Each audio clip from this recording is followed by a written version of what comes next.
Hello and welcome to EBTV's coverage of East Brunswick High School sports. This evening we are here at J. Doyle Field for a girls lacrosse game with the Bears hosting the Old Bridge Knights. This is a relatively new sport for East Brunswick. I think this is their 4th season. And my name is Charlie King, and I'm joined by Ken Saroka, who is the resident expert in lacrosse here at East Brunswick. Ken, for a number of years, I know, called the games at Trenton State College. So, Ken, we're going to rely very heavily on you this evening to provide us with the expert commentary and kind of educating the folks in East Brunswick about lacrosse and specifically girls lacrosse tonight. What do you expect us to see this evening? Well, first of all, let's just explain a couple of details here for the viewers. The girls' lacrosse sticks are much more difficult to operate than the boys' sticks. The boys' sticks, the pockets are very deep. The ball can sit in there and it's easier to control. Much bigger also, right? Yes, much bigger. Mm-hmm. But they're using the same hard rubber lacrosse ball, so it's very difficult. You'll see the girls, you'll notice if you look at the stick, the ball actually sits up just above the lip of the stick, and you'll see the officials at the beginning of the game checking to make sure that that pocket isn't too deep. So you're going to see the girls cradling a lot more up in front of them and higher. Now, the girls do not wear any kind of protective gear with the exception of a mouth guard. Right. So you're cradling out here. You're going to see a lot of girls go after the sticks, trying to knock that ball out. And it doesn't take much, but you will come across... Because it's not in there, as you can see, it's not... Yeah, it'll come out. It jiggles around pretty well. Mm-hmm. Yes. Also, you'll notice on the field that although there are some blue lines that will outline and we'll go over as the game progresses, the boundaries are natural boundaries. Right. So we're constrained only by the boundaries of the track and the players' benches, but the referees can blow the play dead if they believe that it's going to cause a serious injury. Right. Now, one of the things that bothers me about soccer, there are no rules per se in lacrosse, right? I mean, the offside call always in soccer is like a fast break in basketball. I always like that kind of a play. Of course, in soccer, they blow the whistle and bring it back. Now, that's not the case in lacrosse. No, there are designated players who will be on the offensive side of the ball and designated defenders who will be covering them. You will not see all 11 field players up at one time playing in either zone. You'll see some of the players are required to stay behind a restraining line so that it doesn't get too crowded in there. One of the key problems that you'll see, and maybe if the game gets really rough, is the constant bumping and moving. And with 11 players, it would be even worse. But with 7 players, it does open up a little more of the offensive flow. Let's go back to that. There's a total of 11 players plus a goalie, so there's 12 players from each team on the field. Right. And what you were explaining, for our viewers' sake, is that when there can be 7 offensive players, 4 of them must stay behind what, looking at a football field, kind of like the 35-yard line? Yeah, they can. Now the players can shift in and out. Okay. If a defender player runs all the way up with the ball, then they can pass it off and then come back and let the other offensive player retake her place. But that was done, and the NCAA was studying that a few years ago when I was at Trenton State, because teams were just packing in the defense, and it was making it very difficult to score or have any kind of offensive flow. Okay. As far as the Bears this evening, what should we look for? Or whom should we look for, maybe? Maybe that would be better. Well, I think for the Bears, the key is obviously going to be getting some strong goaltending and strong defensive presence up front. You're playing in front of a home crowd. You don't want to give up any cheap goals here. You're playing at the football stadium here. It's a big game. Plus, also, you want to see that the 4 people on the offensive side, the 2 attack wings on either side, and the people playing in the middle can get the ball across midfield as fast as they can. In basketball, it's what's called early offense. Okay. Getting set up quick, finding an opening, getting players to maybe switch up their steps and cross themselves up on the defensive side, and then move in and go for the quick attack and the quick goals. Okay, any particular individuals? I've been watching the paper anticipating doing this evening, and I see where Lauren Clark had, I think, 5 goals in the last contest for the Bears. Yeah, Lauren Clark's been the name that's been coming up in the papers. Tonight is senior night here. We'll be honoring the senior players and their parents before the game begins, and I think that's also an important thing, too. She wants to put on a good show in front of her folks and the other parents who are here today. But that is the thing. But one of the things Coach Kolarczyk told me on the phone when I was talking to her is that they really do want to play a team game. Their goal as a team is to make the state playoffs. The boys lacrosse team made the state playoffs for the first time in their history last year.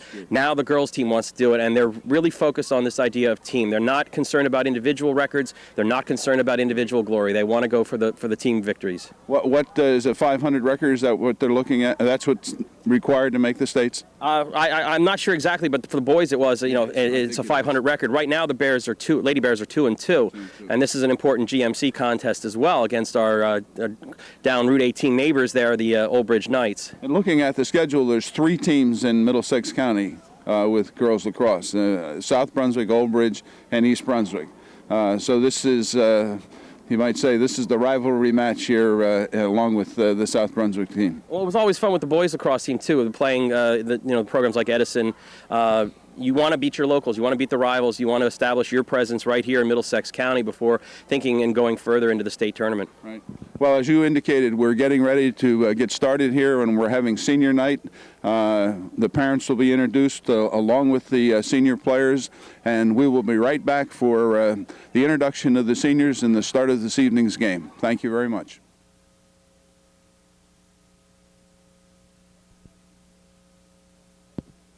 Welcome back to East Brunswick High School and J. Doyle Field. We're getting ready for the introduction of the seniors here at senior night, and the seniors along with their parents will be introduced. And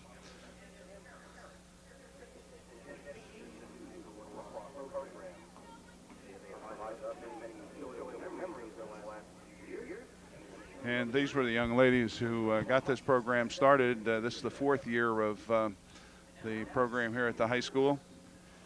The first senior to be introduced is Lauren Clark and her parents, Kathy and Tom.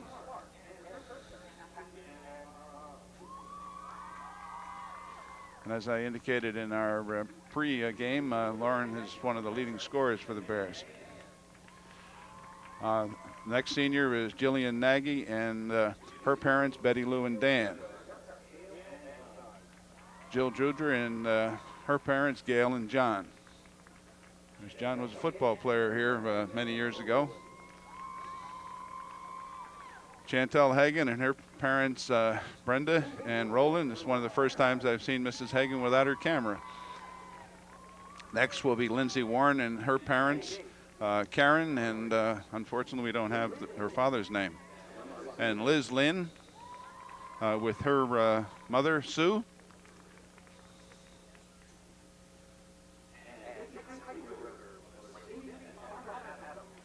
And Vicki Heitzen-Roeder with her parents, Cindy and Adam. And Heitzen-Roeder, that's an East Brunswick name, been here for a while. We're going to take a short break at this point. We'll be back with the national anthem, which will be sung by senior Liz Lynn.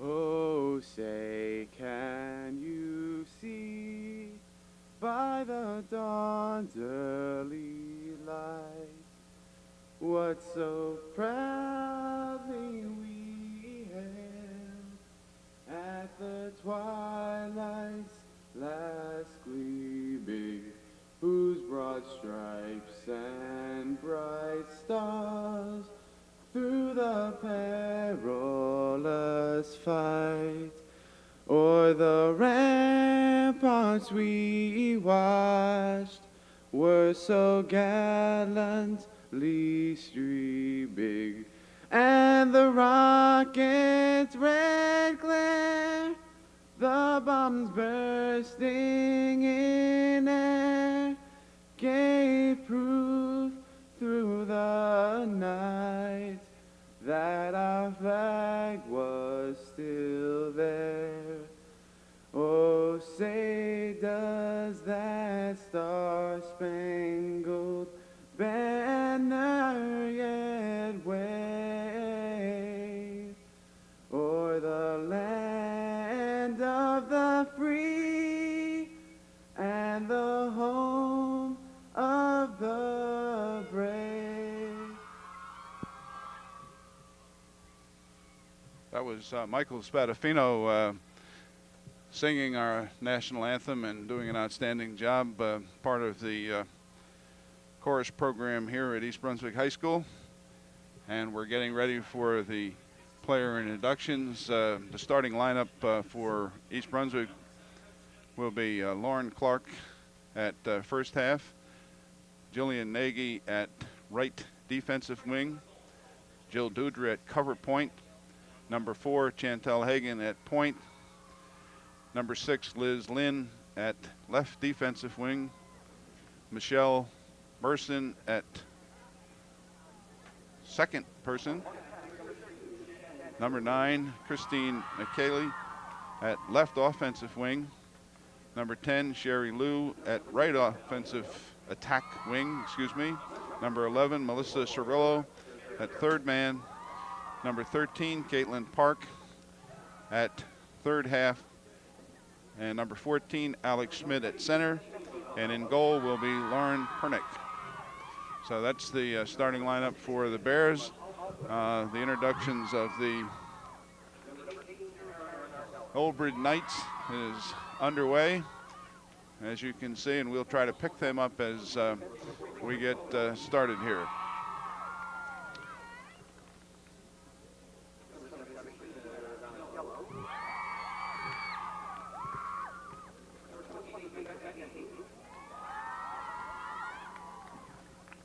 As we indicated in the opening, the Bears are 2-2 on the season, having played Rutgers Prep and lost in a very close game. Also, South Brunswick, Howell, and recently a 9-8, or it was 10-9, I believe, against Ridge. And of course, this being their 5th game here this evening against the Old Bridge Knights.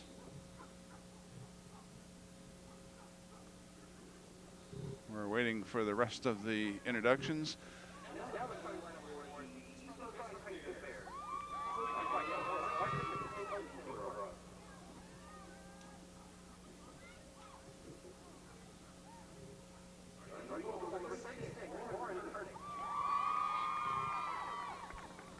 Introductions again of the Bears. Sophomore Lauren Pernick, number 36.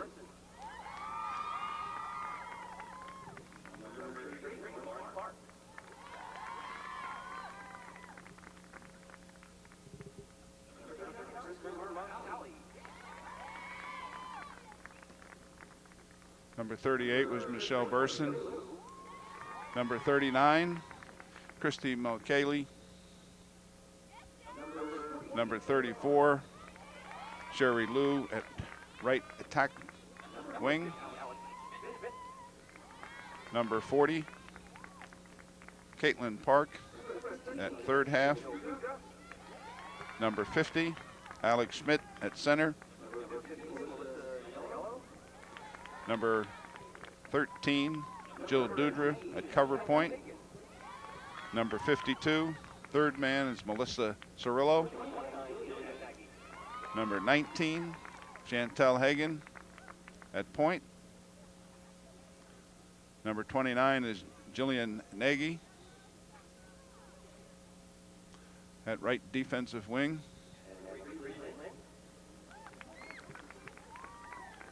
Number 30, well, that's number 15. That's Liz Lynn, excuse me. Left defensive wing.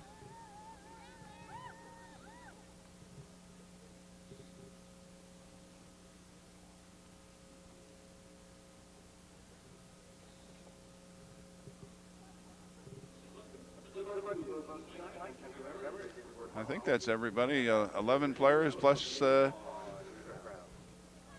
goalie. All right, we'll be ready to go. As you can see, the girls are rallying around the coaches, very spirited. It's a little chilly here this evening at J. Doyle Field, so the girls will undoubtedly enjoy the running around. I'm not sure I'd want to be sitting on the sidelines this evening in shorts, though. All right, we're back, and Ken Saroka is back with us. Ken, we're getting ready to get started here.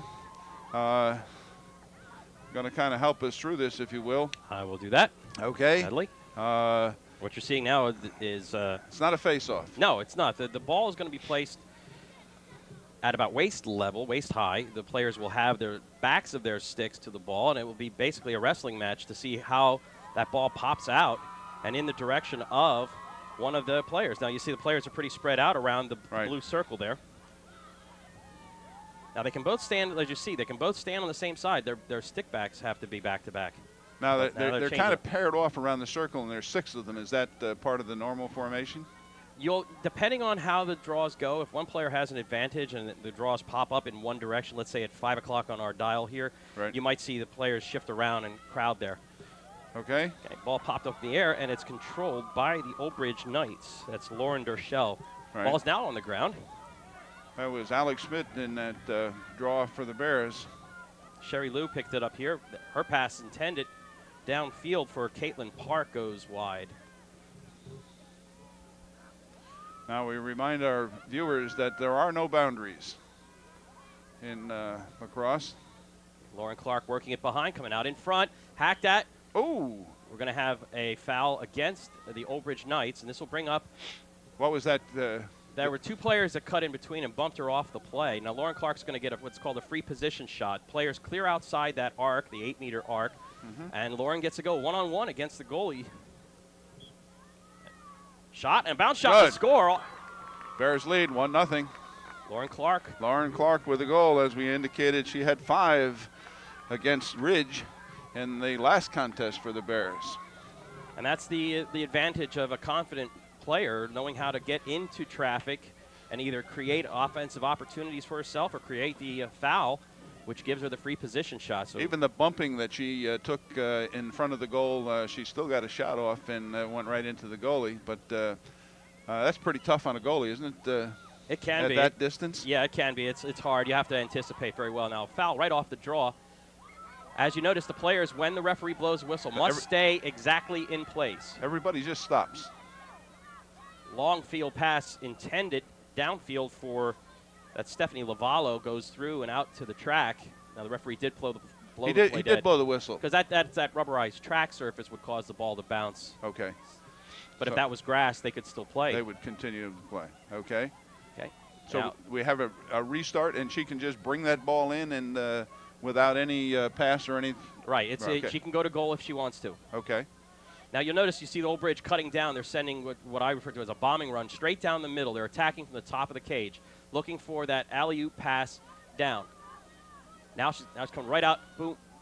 Shot on goal, but and that's what Lavello tried to do there, was to catch the defender sleeping and cut in and try to put a close-angle shot in against the Bears goalie, Lauren Pernick. It's kind of a basketball move there, where you have them cutting down the middle, and then you cut your next one down, and you're trying to get a step or two on your defender. Very interesting. Pass behind the net. Behind the net. Lavallo, see now, notice the referee allowed her to play on, even though the ball did go out on the track a little bit. Right. Now, again. Now, is this where they want the ball, behind the net, or would they want? That's where you can create offense. You can create offense and have a good vision of the field. Now, come right out in front. And she scored. Yes, Lavallo scores for Old Bridge. Old Bridge, tying the game at 1-1. Now, that's a defensive lapse there for the Bears, because there was no one on that right side of the cage. And when she came out, all she had to do was just find a little corner opening high, and that's the shot that beat Pernick. So we're tied at 1 here. And that was Lavello for. That bombing run can create offense on itself, but it also can create a situation where the defense falls asleep or is too into covering the people running through the. We're back at the draw. The ball is knocked up in the air. Again, controlled. Well, looked like Old Bridge. Yes, they have the ball. They have the ball. That's Liz Lynn out there, along with Jill Dudra, number 13. They're now on a foul call against Dudra for crowding. She is required to stand 4 yards behind the player. Nardella for Old Bridge, right in the goal. And again, that's Christina Donatiello. That was number 7 who scored that the goal. And she put it short side, right about hip high. The worst place for a goalie, because you don't know whether to kick at it, to block it, to grab it, to try to stick it down. Donatello. We're back to the draw in the middle. 2-1.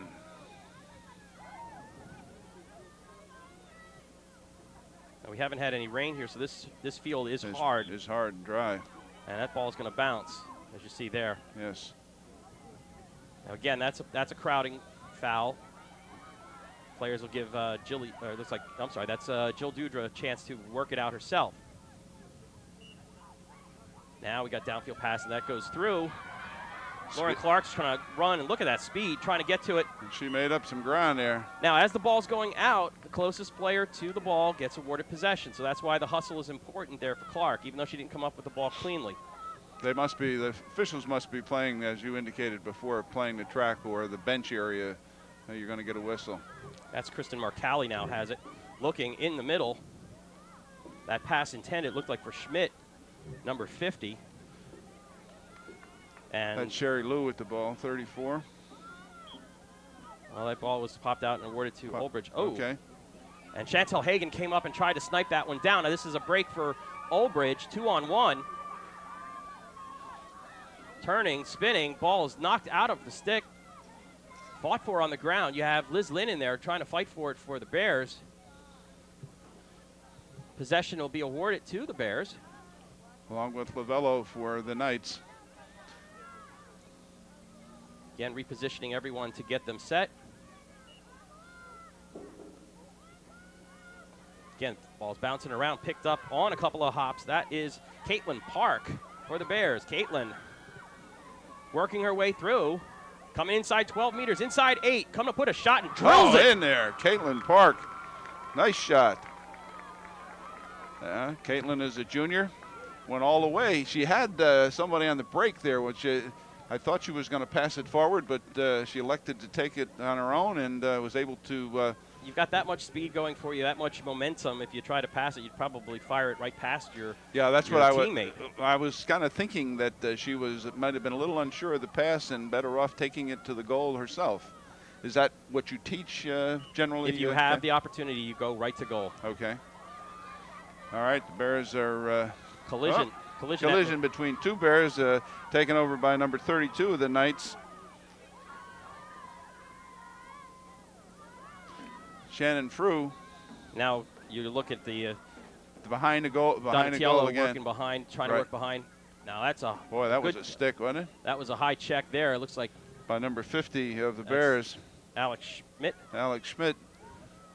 But as you indicated, the only protective gear that the girls have is a mouth guard. Yes. No helmets, no goggles, no pads, no goggles. So when that's another goal. That was again right off hip. That's Stephanie Monalto. Old Bridge 3, East Brunswick 2. We don't have the clock isn't running this evening, so it's going to be very difficult for us to know exactly how much time is left. The length of the 25 minutes. Yeah. Running time. Except for injuries. Except for an injury. Injuries or timeouts. Okay, it's similar to soccer then in that case. Now you notice you've seen now already a shift in the lineup at the draws. Ball bouncing around, picked up in this case for the Bears by number 38, Michelle Burson. Everybody freezes. Now it's a procedure call. Michelle jumped the gun a little bit and will be forced to surrender the ball there. Procedure meaning that she moved before the whistle, the referee blew the whistle signaling start. Yes. Okay. Mm-hmm. We're going to learn these terms this evening, and we want all of our viewers to watch very carefully. There'll be a test at the end of the game. Elisa Alvino tried to come in for the Old Bridge Knights, and the ball was knocked out of her stick, and she bumps. Give us a quick explanation of those two circles, the blue circles inside the by the goals. The close one, the closest arc is at 8 meters. It's used to keep the defense from packing in a zone. Now here comes Lauren Clark coming down. Now she's got, the ball was on the ground, picked up. Smart play by Alex Schmidt to pick up the ball. Now you see the referee has a flag out. There's going to be no. I thought he had a... Looked like the Old Bridge player had a stick right on her shoulder there, but I guess not. Intercepted. Chantel Hagan with the ball now, coming up cross. Oh, nice move. Behind the goal. Now, as you'll notice, at the blue line, which is probably at about 35 or so on the football the 35. field, you'll see 4 players on each team staying back. So that allows 7 on the offensive side. As you indicated, if they allowed all 11 in there, it would be terribly crowded and probably not much happening. That pass goes out, and it will go out to the tracks, and Chantel Hagan, the closest. So now the closest one to the ball gets the ball. Even though if East Brunswick threw that ball, and it wouldn't make any difference. Right. The determination is who's closest to the ball when it goes out. Okay. Referee will position everybody inside. Hagan's going to try to spin around. She'll find. Pass up to number 40. That's Caitlin Park. Park coming around, shot, and a good save. Tipped it. Nice save. Tipped it over the goal. Got it high. The goalies are told to follow with their stick, to use their stick and kind of follow where the offensive player's stick is going. Now, the goalies do have a little bit of protection. They have a bigger stick, first of all. They have a helmet, mouth guard. Oh, inside pass to Burson. Shot knocked down. But I think Burson, with her follow-through of her stick, might have caught a player, so they're going to award it to the Old Bridge Knights. Battle on the sideline, knocking around. Penalty or infraction called against Caitlin Park. A little difficult to pick it up because that's the crown of the field right there toward where the football benches would be. And it starts to roll down that area there. Old Bridge on a... That's Tara Nardella coming across, marked by Jill Dudra. Inside pass knocked down, but picked up by Minalto. Minalto coming in, tried a sideways shot, a kind of a backhand shot. That went wide, went out of the track. To be hauled in by the Bears. I think Pernick might have got a little stick on that ball. It was close. Oh, ill-advised pass, trying to get it to Liz Lynn on the side. Ball is knocking around, bouncing around, picked up by Chantel Hagan. Now Hagan's doing the smart thing here by running it out to open space herself. The passing has not been crisp for the Bears tonight. On a couple of hops. Hagan shows a lot of quickness there. Michelle Burson will be on the far sideline. She'll have a lot of open space to work with. Whistle blows, everybody freezes. Now there is that penalty flag is not. That's Alex Schmidt. Schmidt now coming down. She's going to try to go to goal. Hits the top corner. Nice goal. That was Alex Schmidt, Jr. That's probably the most difficult shot to control because the stick pocket is not that deep, and you have to have good torque and good wrist action to keep that from either flying way over. And she takes all the draws for the Bears as well. She has so far this evening. We're tied at 3-3. In the first half of play here at J. Doyle Field on a rather cool evening. As you can now, more of the girls have moved up to the circle, and that's obviously permissible. Yes. As you see, the ball hasn't really popped past that circle. Each one, or 4 of the 6, I guess, of the draws have gone back behind Alex Schmidt. What does that indicate that the Old Bridge player is getting the push on that? Or how do you teach that? You try to teach it so that it pops far enough up and back to get to your player, so it doesn't bounce in front of them. If it bounces in front of them, you have everybody's colliding and running into it. But if it bounces over somebody's head, then you have a chance to pick it up quick and go in a break. Here comes Lauren Clark again. Now 3-0. Watch this. Clark going for a bounce shot and saved by Danielle Wananton, who's already made 4 or 5 saves already. And that was, as you indicated, 3-on-1. Clark again with the ball behind the net.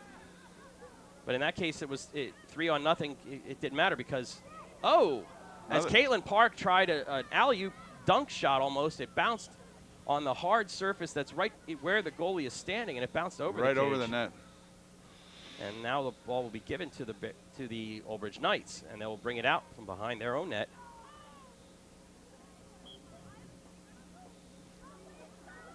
Now you look at Burson, she's trying just to keep her stick there. She's not trying to hack unless she has an opening in front. Ball's on the ground. Now she can bring that stick down, and what she's trying to do is look for an opportunity to knock that but at least out of that little cradle that you showed in the opening. Right, Stephanie Lavallo here, number 23 for the Knights. Knocked away. Out of her stick, but the ball's on the ground. Now there's a call there. It could be a call what's called playing at an open stick. If you check an empty stick, you can get called for kind of an obstruction interference call. That's Kristen Marcali on the wing to Liz Lynn. Her pass to Burson. Burson has trouble with the Drops handle. The ball. Again, the referee is going to stop play. Her pass is to Clark. Clark dancing around, trying to find an opening. Burson now has it. Fails to come up with it. Ball still in the possession of East Brunswick. Now, what was that call? Well, that was close. It's in that little dip Oh, area. it's down in that dip area. There's no such thing as an obstruction or what have you per se. Now there's a call, an offensive call. Burson, kind of in the boys lacrosse game, it's called a ward. When you use your elbow and body and deliberately kind of push off against it. So it is a penalty to push off. Yeah, or to obstruct. Knocked it out. That was Burson, I think, that knocked that ball loose. But the ball is going to be rewarded back to, again, for another stick violation.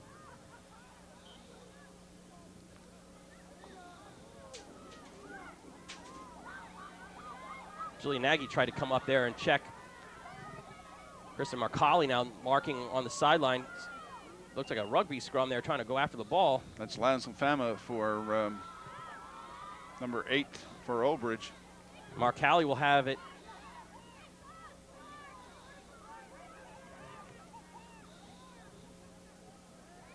Okay, the Bears got it. Downfield. All by Cherry herself. picking is Michelle Burson. Burson in. Shot and score. Starting to go. Michelle Burson. I got 4-3 Bears. Now that's the advantage of when everybody has to freeze when a referee blows a whistle. Michelle Burson was already 20 yards ahead of the pack. So and they can't adjust to that. No. Okay. No. And that's where you get the pass downfield, and you hope that it can be cleanly handled. Burson picked it up and drilled it about hip high. Well, wouldn't soccer be great if they didn't have that offsides and we could go on a fast break? And we have a timeout. Timeout. How many timeouts in a game? Usually they give you 1.5. 1.5. 1.5. 1.5. Okay. Girls lacrosse program. The next home game will be here against Hunterdon Central on the 18th of April. That's next Thursday at 4 o'clock. What do you know about Hunterdon Central? Pretty good. Absolutely nothing. Nothing? Nothing. I don't know about their girls program. I mean, the boys programs are always good at Hunterdon Central. Right. Northern Hunterdon was always good too. Right. Lady Bears will be traveling to Immaculata on Tuesday. That's a 4 o'clock game as well. Boys lacrosse will have a home game here tomorrow at 4 o'clock against South Brunswick. The Vikings will be in. That's always been a good matchup. And we have a boys game later in the season. Yes, we do. Yes, we do. This is Coach Daniela Kolarsik's first season at the helm. She was the assistant coach last year under Maricar Cobb. And the assistant coach this year is the head field hockey coach, right. Cindy Todoroff. Yep. I started to say Garbowski because that was her name when she was here as a student, and she was on the JV basketball team, which and she played varsity basketball. But my first encounter with her was in JV basketball. I had a conversation once with the coach for Trenton State College, Sharon Goldbrenner-Pfluger, and I asked her what kind of an athlete makes a good lacrosse player, and can you convert another athlete to become a lacrosse player, because not every high school has a program. And she said that the two best athletes were field hockey players and soccer players because they had field sense. Same sense, okay. Of and position. the stick control. If you watch a field hockey game, the ability with that stick, if you've ever tried it. Oh, I have. Yeah, I have too. It's impossible. And I used to go out there with the girls when years ago, and it was incredible. I mean, I was in shape at that point and could bend over like that. How they handle that stick in field hockey is amazing. What is the scholarship potential here for girls? You have some very good programs locally. Princeton's always been good. University of Maryland, University of Virginia. And women's as well. In women's too, yes. Okay. Mm-hmm. Yeah. Mm-hmm. But I know Princeton has won the men's championship several years, and I always get a chance to see that. As a matter of fact, I think the finals were at Rutgers last year, or have been in prior years.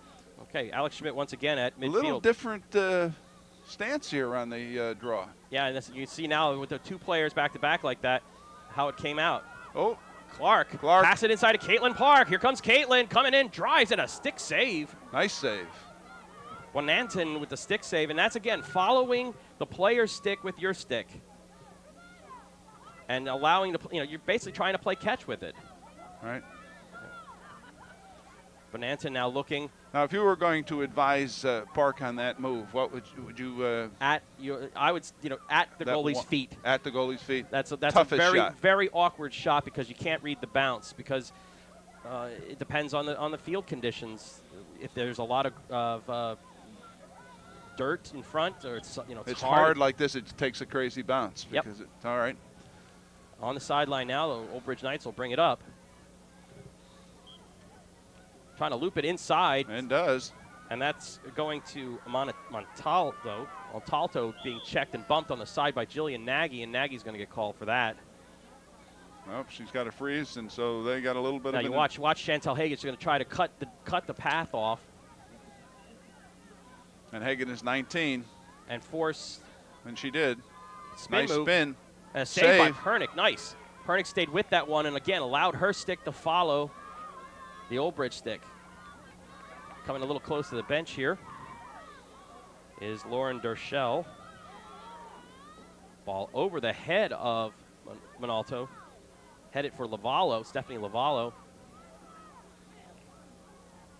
Okay, now you have a they're different trying setup. to get set up, right? Right. Now you're going to see a little bit of isolation, trying to work one-on-one against Hagen, trying to break her down.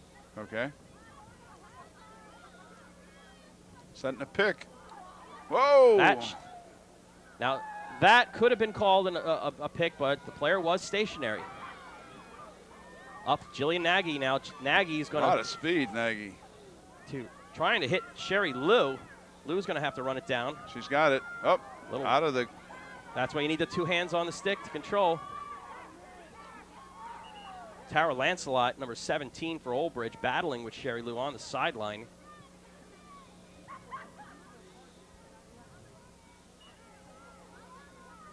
Lancelot looking for someone to pass to. Bumped. Oh, can't do that, right? Nope.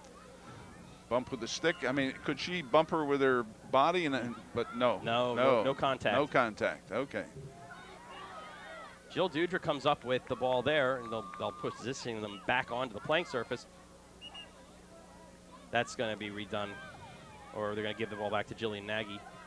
Because she was closest to the ball. Well, I think also because the referee allowed them to get a little too close to Dudra. Ball on the ground. Now, Laura Clark's going to try to pick it up. Still on the ground. Schmidt's going to battle for it for the Bears. Clark trying to get it. Nobody's controlled it at this point. Old Bridge player, I can't see that far. This looks like 44 for Old Bridge. And that's Rachel Cohn. All right. Battling Clark. Okay, Burson now. Burson to Schmidt. A little too hot to handle. That's where that pass in tight is not the best play. Better to take it to the goal yourself. Here goes Park. Okay, Park trying to overhand backhand shot. Whoa. Yeah, those shots are fun. You can try backhand scooping it, but the referee will call an infraction there. I think she hit the side of the post on that. Yes, she did. Now this is going to be another free position shot. All the defensive players are outside the 8-meter arc. And if Park wants to, she can go right to goal. And you're saying bounce it in there. I'm saying going right for the feet. Okay, let's see what happens. A little bit more repositioning there. One of the Old Bridge Knights players trying to cut in a little bit. No. Save on that. She did go for the ground, but it bounced up and over. And that's a difficult where you can't put it in front of the goal. You have to really put it at the goalie's feet. Right at the feet. And there's a little battle at the restraining line, and Jill Dudra picked it up, and unfortunately for the Bears, tried to get it into Park on a pass. Fortunately for Bears, one of the offensive players stepped back across that restraining line. Alex Schmidt. There's Lynn. Trying to come over the top, and Liz Lynn, not the tallest of players, trying to go over top of another Old Bridge defender. Could not do it.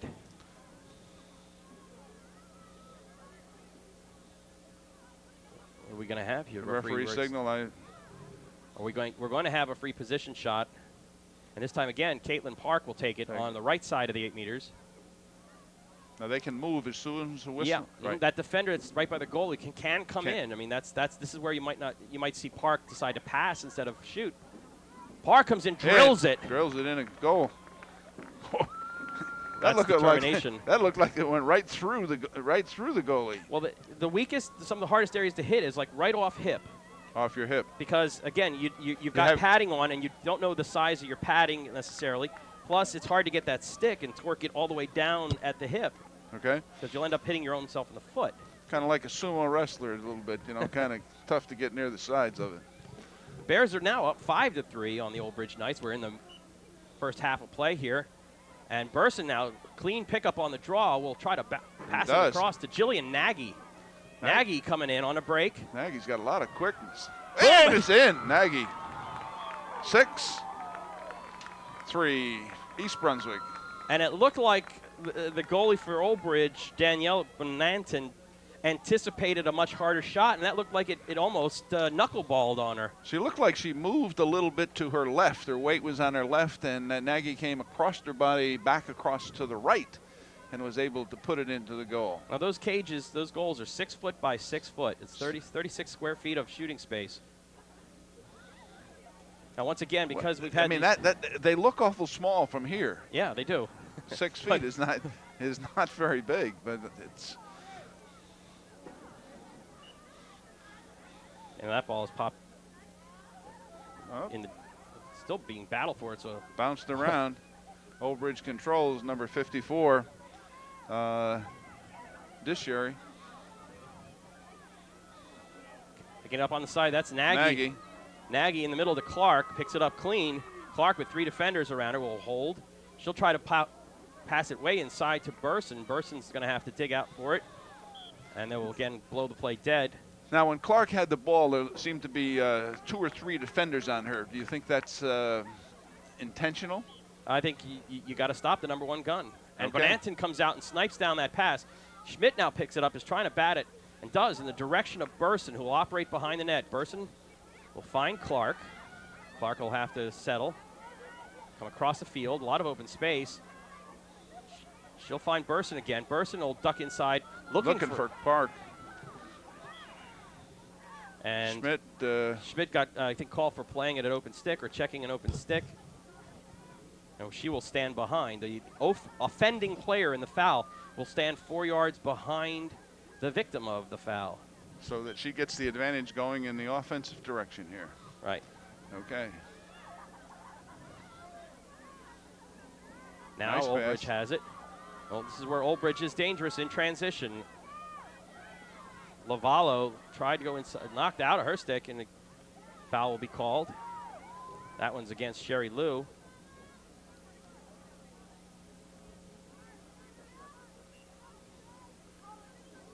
Looking to pass. Ball popped up in the air, and difficult control. Pernick did not want to come out and try to pick that one up on her own. Why would you not those sticks are not the best sticks for control. You have to really be a master at controlling and picking up and then making that outlet pass. All right. I know when you showed us the stick upstairs in our pregame, there's not much pocket there. No. The goalie sticks have a little more pocket, but still, it's a big and cumbersome stick, and to be able to control it and make an effective outlet pass. Right. Old Bridge with the ball. Lisa Alvino on the sideline coming right on in. Looking in the middle. Ball is bounced around. Again, 7-on-7 in the offensive side.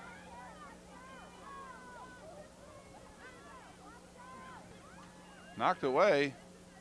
And this time we'll probably have an offense, a foul against the Bears. And I believe somebody's going off the field here. I don't know if didn't seem to be a yellow card. Maybe a I little didn't bit of blood. Maybe a little blood. I didn't see a card. It looked like the Old Bridge player might have got bumped in the nose, but I didn't see any contact with East Brunswick. Okay, a free position shot here for Old Bridge. Shot wide. Shot wide, picked up behind a goal. Again, the defensive players cannot play a zone inside. They have to mark a person. Coming out, short side shot. Another shot and a save. Now she's got the ball in that big net. Kristen Nice pass Dontiello. outside. And then That takes Dudra misfired that on takes a certain talent to be in that goal. Yeah, and a certain amount of courage. That's just what I was thinking. You got a hard rubber ball coming at you, no matter how much padding you have. I mean, that's harder than a baseball. It is. It is. It's like a field hockey ball, but not quite as big, I don't think. That's Alex Schmidt now coming across. Coming in, Looks like in she's between going two all the way. defenders. Coming right on in. Shot. Goes wide. Goes wide. As Schmidt ran right down Broadway and could not drill it home. Caitlin Park now for the Bears. Park will dump it in the back of the net to Burson. Looks like Burson's going to try an alley-oop pass. That one's knocked down. In the game now, that's Vicky Heitzenroder. Number 9. Whistle. And they're going to call a foul on Old Bridge. There's no particular signal for. Well, they make the signal so quick that unless you know what the play was, boom. Burson knocked down. Knocked down. Another high shot, though, and it was a nice pass from Schmidt to Burson there as well. Those high shots are probably the easiest to handle because your stick's already naturally in that position. How long does a goalie have to release the ball? If they're in the crease, they've got to get rid of it. And she was in the crease, so she has a limited amount of time. Limited amount of time. A judgment call by the official. I think it's what I remember was 5 seconds, but that could have changed for. Which isn't a lot of time. No. Okay. But if she's outside the cage, she can sit on. Hold up just like a regular player. Mm-hmm. Long field pass way wide. Goes through. Now that goes in the goal. It's a goal. Oh yeah, that goes in the goal. It's a goal. And in other words, what I'm trying to point out to our viewers is the goal does not have to come from within the blue circle. That's correct. Okay. Can score from any place on the field.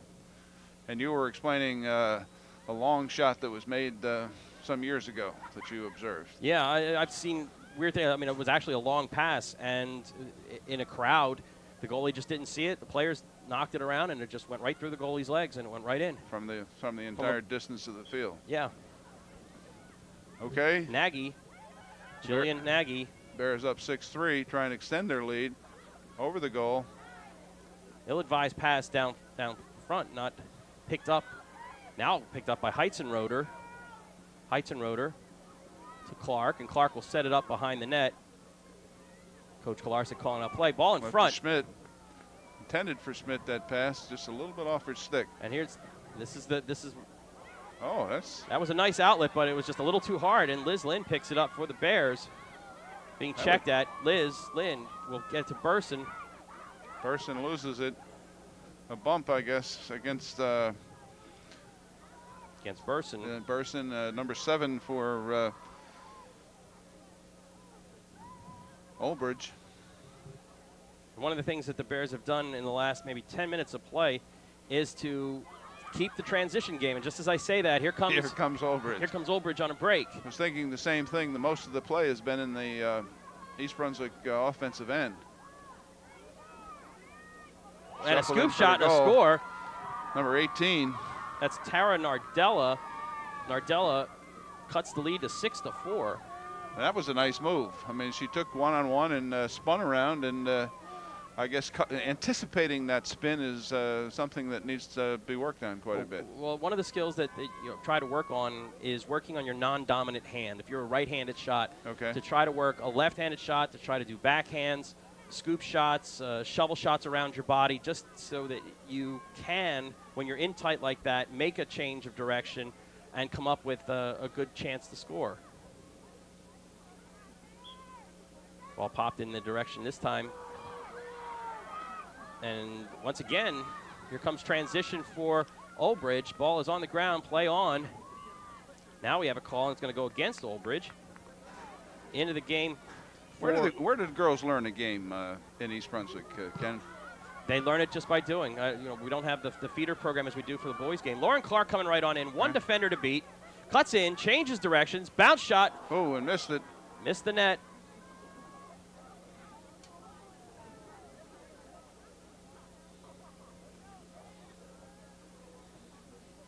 The Blackhawks just have a boys team. That's correct. Okay, or boys teams, I should say. Clark traced that down. Now put it in play. Loop pass to Liz Lynn. Over her head. Over her head and to the sidelines. Will be picked up By Old Bridge, number 32. Shannon Frew.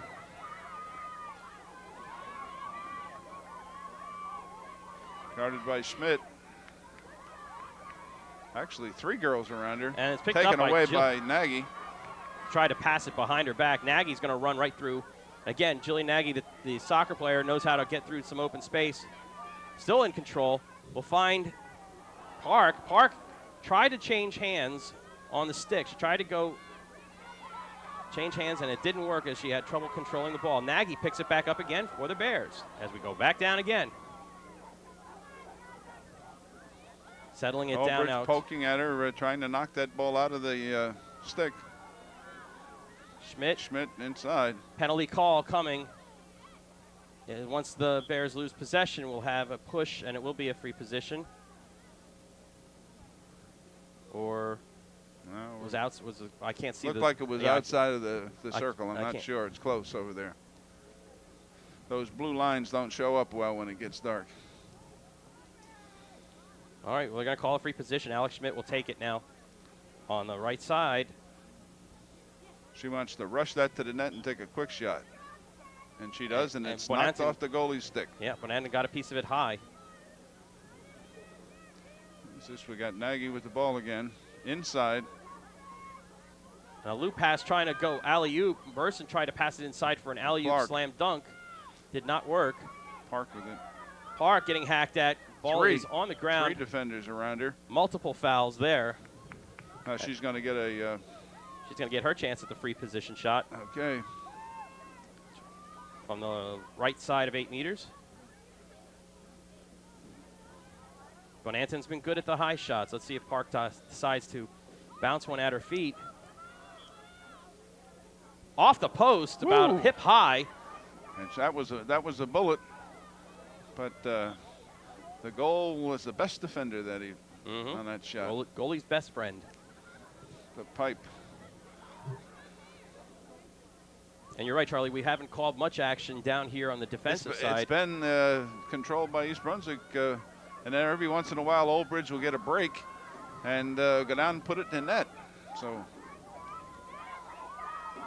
Alvino coming across, gets by everyone. Boom, and scores. In the goal. Good individual effort, Lisa Alvino. And it's a 6-5 game. 6-5 game. The Bears were up 6-3 at one point. Must be pretty close to halftime, I would think. I haven't seen any timeouts called, and we are approaching that 25-minute mark. And yeah, you see the timekeeper there at the bench. Scott Pasachow is keeping time on the bench there. He'll be out calling time for the officials as it winds down in the last minute or so of play. Okay. Alex Schmidt again for the Bears.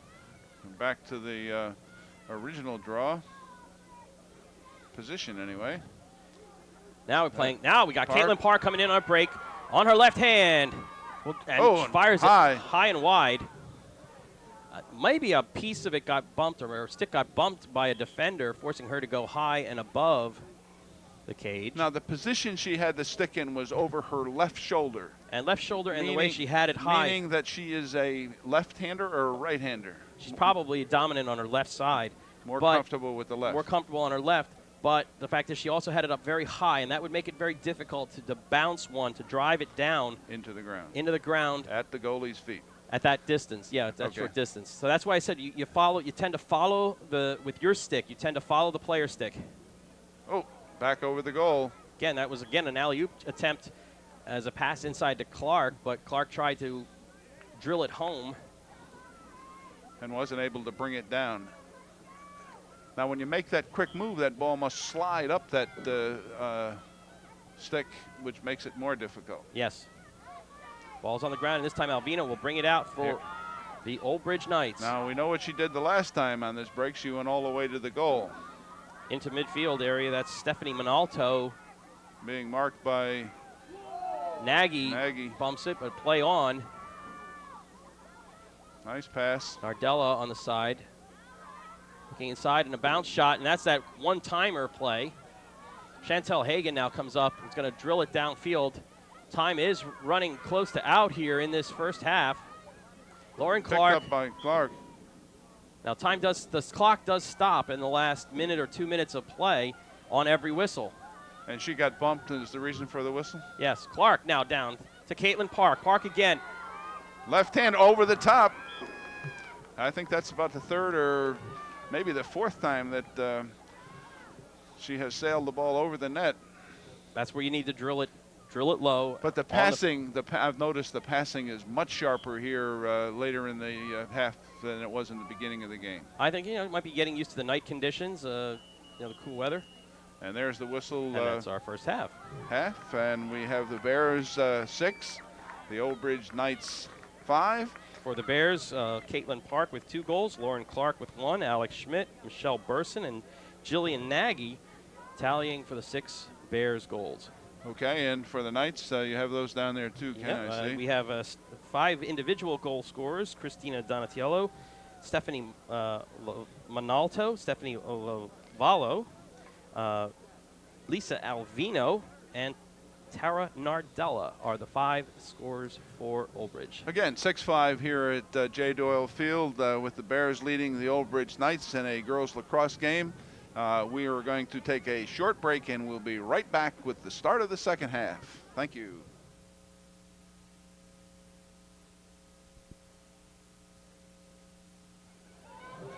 And welcome back to J. Doyle Field here on a chilly evening in East Brunswick for the girls lacrosse game between the East Brunswick Bears and the Old Bridge Knights. I'm Ken Saroka along with Charlie King. And Charlie, a very, very kind of almost a schizophrenic first half. First half, first part of it seemed Old Bridge would dominate. Then the Bears came back and took control. And then Old Bridge came back. The Bears were up 6-3, and then the Knights came back to score the last 2 goals of the first period. We've had our halftime. We're set for our second half, 25 minutes running time. Clock does stop after goals are scored, and, of course, on penalties. Okay, once again, the draw at midfield picked up, and this time batted around. Liz Lynn is in there, is going to try to run to some open space, and does. Her pass downfield in the direction of Sherry Lou is picked off, but it's, again, on the ground. And Caitlin Park will have it. Park will try to work it straight to the middle of the field, comes across. Gets bumped, but holds on to it. And her pass, or trying to find Lauren Clark. Down low, and goes out onto that rubberized track surface. Play is stopped. Your comment before, you would have liked to seen Park take it right to the goal. Yes. Yeah, that passes, those passes down low, too many things can go wrong. Burson trying to snipe it inside. Oh! No goal. No goal. It's waved off. No goal. Look, either a crease violation or a little bit of interference there. Give us a definition of crease violation. Stepping into the crease or interfering with the goalie. Okay. And it's a little difficult to see with the blue line, the blue circle there, but that pass inside, it's got to be very crisp, because if you collide with the goalie, make any contact with the goalie, the referees are going to favor the goalie. Favor the goalie. You want to protect the goalie from injury. Okay, that's Shannon Frew coming down the far sideline for the Old Bridge Knights, who trail 6-5 here to the East Brunswick Bears. Nice spin move. Bears have gotten caught on that spin a couple of times. Now that's the difference. Frew did not have a shot lined up on her other hand. She came across in a poor position to shoot, but then had no place to turn and fire. Knocked away by Dudra. Melissa Ciriello, we haven't called her name, on the defensive line, trying to pass it in the direction of Kristen Marcali. Marcali is going to try to work it down that sideline. Controls it. She finds Schmidt. Schmidt could not see the ball. I don't know if the lights here, it seems like the players are straining. Seems like they're straining for the ball. That will be Oldbridge's ball, closest to the ball when it went out. Back in play. Yeah, we were commenting that at halftime when we had walked outside the booth here, and it's, I think, difficult to see the ball. Well, the configuration of the lights, I guess, are for football, which is a little easier to see, a little larger. But again, they're using yellow balls, but it's still hard to pick out. Yeah, and I don't know if the white would be any better, but at any rate, Bears around the attack. Now to Burson, Marcali to Burson. Burson has a hard time picking it up. But still control. No. Got to control. Pass back to the middle. Again, this is kind of like how the Bears started off in the first half. A little nervous, a little tight. Liz Lynn outside 12 meters now. Looking for a break inside. Ball's knocked out of her stick. She got bumped a couple times, but then she bumped, and or was that Caitlin Park? Yes, no, it's foul on Liz Lynn. yes. The outlet pass knocked down by Jillian Nagy. Nagy's going to be awarded possession. No? No, that's going to go. No, it's going to go to Oldbridge. We don't question the officials in this sport. And Chantel Hagan, nice to intercept that pass. Pass was intended for Stephanie Lavallo. Hagan cut right in front, but the Real outlet quick. downfield. She just kind of threw it up. And that's giving up the possession. You have an opportunity with possession, and you turn it right over. Now, again, you want Hagan to take that ball down until she gets either a clear pass or take it to the goal. Take it down. As long as you have an opportunity to make some positive yards downfield, you should do it. Okay. And she had no one in front of her. It didn't seem that was going to step up and stop her at that point. Okay, coming down here 54. is Laura Dershell. Dershell forced behind the net by Hagan. Hagan's now going to go run around the cage the other side to find her man. Bombing run started. That's Alvino coming down. You see attacking from the top, just as they did at the beginning. Right. This looks like Oldbridge's favorite formation here on offense. If they're not on a break, they set up in this fashion. Now, once again, you're trying to set up a situation. There's going to be a flag on the play. Ball's on the ground. Hagan bumped Dershell on the way over and will be awarded a free position shot from the far side of 8 meters. Or is it an indirect? Looks like it's outside, a little further back than that. But so they're gonna call indirect. Indirect, I believe. So it's outside 12. Right, she's out to 12 circle. Oh, well, what do you call it? Indirect. I thought it was an indirect foul. All right. So Dershell ties the score at 6 for Oldbridge. Now you need to explain that for our viewers. Well, there are certain calls that require you to pass the ball or make one pass before scoring. I thought that since it was not a free position shot, or maybe it was, I just can't see these lines. Right. That she could not take it in herself and score. That particular call ruined a championship effort for William Smith College in 1995 when one of their players went in when it was called indirect and scored, and the goal was taken away. Trenton State came back and scored 4 goals in 5 minutes and won the national title. That's Clark. Did not have a shot and passed it back out. Picked up by Oldbridge on a fast break there. The Bears are not patient on offense right now.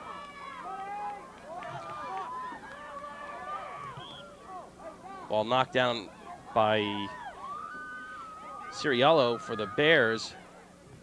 However, Lauren Lanzafama, number 8, is going to have a free position shot left side of 8 meters. Pernick stopped the bounce shot, and the ball. She went right for the feet. Now Dudra's pass is over everyone's head, picked up by Marcali. Marcali's going to try to Marcali good with that stick. Tried for Schmidt.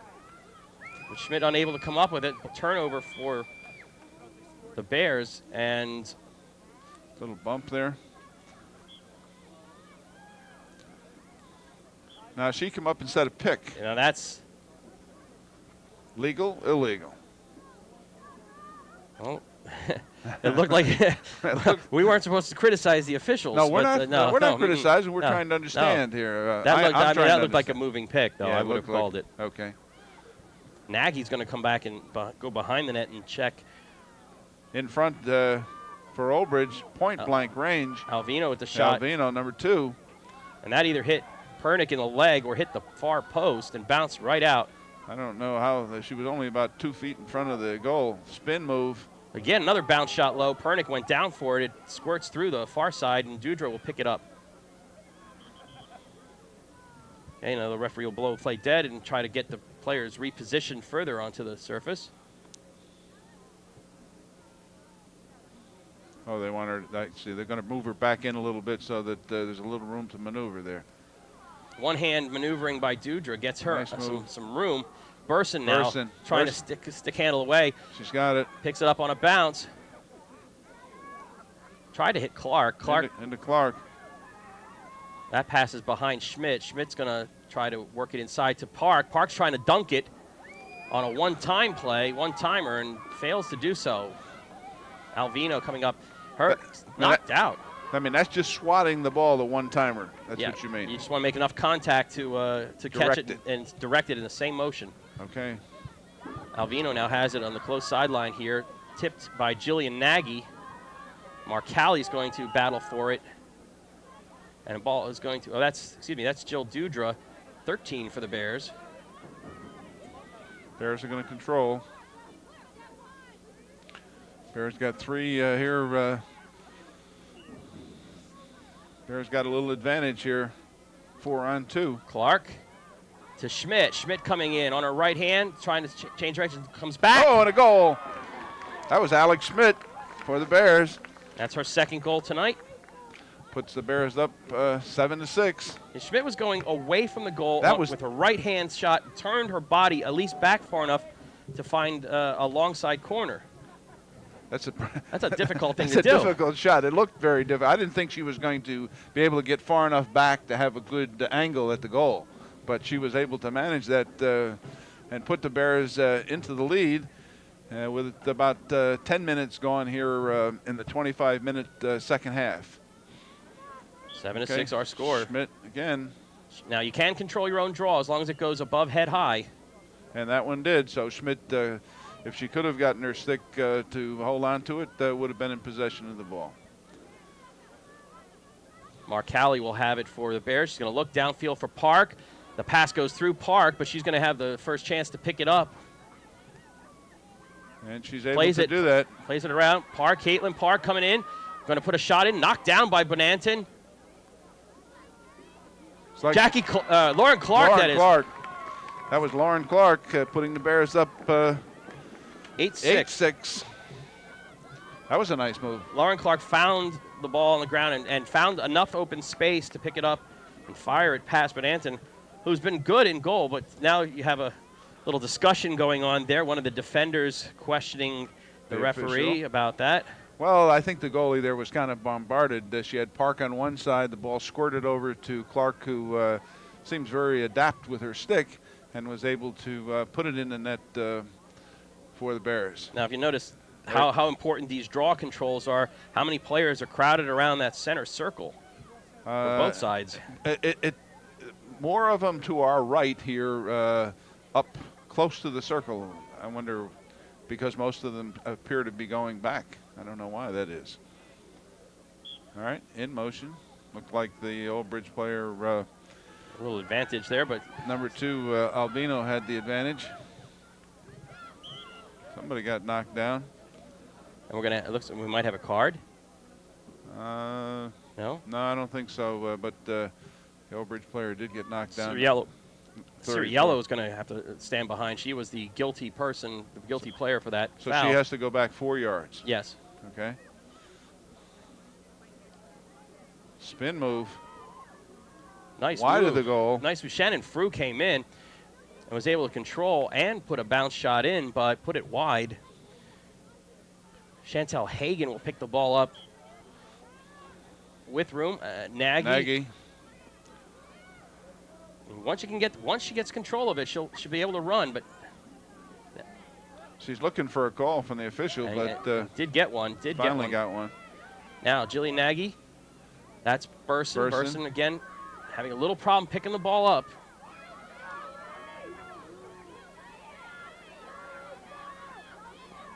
Alvino trying to find room. Does. Loops it over the head of the defenders. Over Lynn's head, I believe. To the goal. Saved by Pernick picked it up a nice save. on Stephanie Lavallo. And that was point blank range. I mean, she was about 2 yards in front of her. Back at her again. Lavallo trying to dip and dodge. Again, another save. And that's where, again, you allow your stick to follow the opponent's stick and try to just follow it in. Play catch with her. I mean, that has got to be incredible to be in goal and get one that close to you, within 2 or 3 yards. And looked like it was fired at her. The whistle And they gave wants her them to inside. move in. They're trying to protect the play here. Protect the players from getting into the bench and getting hurt or into the scoring table. Alex Schmidt running downfield. The ball's knocked knocked out away. of her stick. A little loose cradle there by Schmidt to allow it to be knocked out. Alvino coming across midfield, trying to dip dodge in and out of traffic. Nagy guarding her. Ball's put back on the ground. Shifts off of her. Double team attempt there fails. Alvino. And that's Lavallo. Lavallo's dipping around. And just a minor foul call there. Lavallo seems to be very adept at changing directions on a dime. Well, she kind of fell over Nagy's feet there. I'm not sure that it was intentional. Coming across, trying to get inside. We're going to have a call. Again, looks like a shooting. That I think is a shooting space violation where a player has a clear path to the goal for a shot, and a defending player steps in the way. Right. And that's going to result in a free position shot for the Old Bridge Knights. I can't see who's. Tara Nardello, number 18. Nardello, right. And a bounce Another shot. save. So we were saying about the bounce shots. Those bounce shots are coming out too far, and they're coming up, and Pernick's able to pick them up, either body them down or to come up with them in her stick basket. So closer to the feet. Closer to the feet. Nagy battling for it on the ground. We have another stoppage as the play has gotten a lot choppier in the second half. There doesn't seem to be, all right, there doesn't seem to be that flow that we had in the first half. Oh, Okay, Nagy Nagy. now will run to some open space. Comes across midfield. Take it all away. That's what we're looking for. Trying to find Burson or Park down front. And loses it. Double teamed by the Bears as Caitlin Park and Michelle Burson both tried to cut off the avenue. There seems to be a little shadow there in that part of the field, too, that makes it, I'm sure, much more difficult to see that pass. Tara Lancelot for Old Bridge loops a pass down, and it goes out of play. Our score is the Bears of East Brunswick 8, the Old Bridge Knights 6. And we have about 15 minutes gone, I would think, if my watch is correct here. 15:05 since the start, but we do have stoppage at the end of when a goal is scored, or in this situation, a penalty situation. Old Bridge will control the ball. Alex Schmidt's going to come up and check. Old Bridge likes these when they get these breaks. Transition game worked well for them early in both halves as they went out to an early lead and tied the game then in the second half, coming back. Oh, and a shot inside. Another one. That's the difference in this second half, the way I see it, is Pernick is doing a tremendous job in goal. I mean, she's had several shots very hard on her in point-blank range. Point-blank range, and has done an outstanding job. Bears are ahead here. Person trying to find Caitlin Park. Park trying to control. Unable to. Behind the goal. And the ball gets rolled into the cage area. The goalie can't play it now. Now that's in play. I mean, we could. Anybody picks that up, it's a free ball. Well, if it's in the cage, the goalie has the only can go in there and get it. Okay. Jill Dudra coming up. She'll pass and hit Nagy. No, I think that's Lynn or Lou. Which one? Let's see. 20. That's Jennifer Chen. Getting some minutes into the game, right? In the varsity side there. She dumps it back, and Burson's unable to come up with it. Ill-advised pass there. Now, see, that's a play right there that I don't understand, because I didn't see any contact, and she came across her stick and knocked the ball. But well, they don't want you coming across the face. That's okay. One thing they're very hesitant about players doing it, and if you don't call it, they'll keep doing it. All right, okay. Safety first. Dershell coming in, trying to run it. She'll run it behind the cage, followed by Chantel Hagan. Now Dudra will match her on the other side. The alley-oop pass in front goes wide. Jillian Nagy will pick it up and run to some open space. Let her go. Cuts through two that defenders. That girl's not going to stop her. She's quick. Oh, on a post. The alley-oop pass to Lauren Clark. Clark one-timed it off the post. Probably missed that goal by half an inch there. And we've had 3 of those go off, 3 or 4 go off the goal post. Bears will have possession. Nagy will pass it on the wing to Burson. Michelle Burson has it knocked out as she tried to change hands. But Burson then returns the favor. Play goes off. This game requires a great deal of stamina. Yes. Oh, yeah. I mean, you saw Nagy. She sprinted 50 yards, 60 yards, and right back in the middle of play here. And that's one of the key differences between the boys and the girls game. Nardella's shot goes wide. Is that with the boys game, you have 3 designated attack, 3 designated defenders, and the only people who really do a lot of running are the 3 midfielders. Here you have it's wide open. Seven or more players who are running half of the length of a football field to get into the play. And that time Nagy ran about 75 yards, I think. But that's the good conditioning of a soccer player for you. She's used to doing that. Right. Dershell guarded by Hagan. Now Schmidt comes out and checks. Little bump there. And well, maybe she pushed that's going to off. be a push off. Yeah, that's dipping the shoulder a little bit, trying to make some space for yourself. Schmidt has it. The ball will get to Caitlin Park on a few hops. Actually gets through Caitlin Park. Park's going to battle with the Old Bridge defender, 44. That's Rachel Cohen. Cohen's going to be awarded possession as Park came up and bumped. Cohen's pass. Over everybody. Collision. Multiple bodies involved there. Liz Lynn will get awarded possession. I guess they called Dershell 54 for the foul. Right. That ball goes through. Caitlin Park's going to try to run it down for the Bears. She'll come closest to it. Plays it kind of like a field hockey play to bounce it around the defender. Park cutting it through.